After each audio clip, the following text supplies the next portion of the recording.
Yung mga idol, kumusta? DJL Sports TV nagbabalik mga idol. Laban ni Casimero, pag-usapan natin yan mga idol. Floyd Mayweather Jr. gustong ikasa ang laban ni Casimero sa bansang Amerika kontra kay Naoya Inoue. At MP Promotion, ayaw na mapunta si Casimero sa promotion ni Mayweather. Yan ang ating pag-uusapan ngayon mga idol. Pero kung bago naman kayo sa ating YouTube channel, baka pwede makahingi ng isang like, subscribe at pagkipindot na rin ang ating notification bell mga idol. At kahapon po mga idol ay ang ating pambato na si Cuadro Casimero, ang former 3 Division World Champion, ay umatin po ng event doon nga sa Cebu, na kung saan mga idol ay isang event sa Combate 16. Isa sa mga sponsor doon ng kanyang promoter na si Masayuki Ito. At dito nga mga idol ay panalo po ang ating pambato na si Christian Aranita kontra sa isang Tagalog din na si Magramo, na kung saan mga idol TKO ito.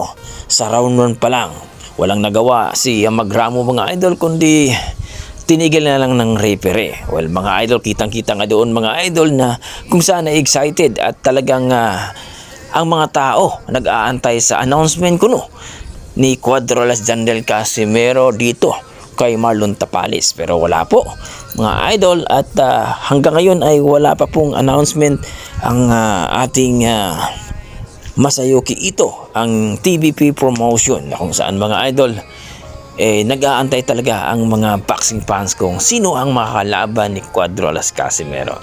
Sa kabilang banda mga idol, itong si Mayweather ay talagang ilalaban daw talaga itong si Alas doon sa bansang Amerika para masigurado daw ang panalo ni Alas.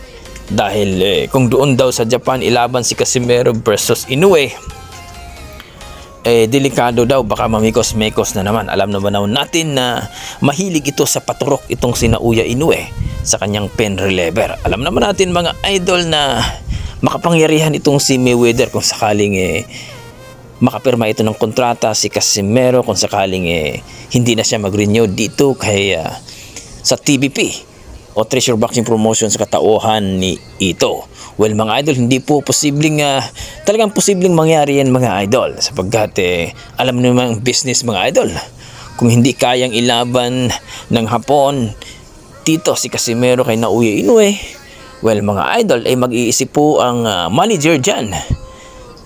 Pagka gusto ng manager na lumipat si Casimero, posible po mga idol. Basta tapos na po isang si Casimero dito sa kontrata sa kanyang TVP. Tandaan natin mga idol, ito yung last laban ni Casimero sa kanyang unang kontrata.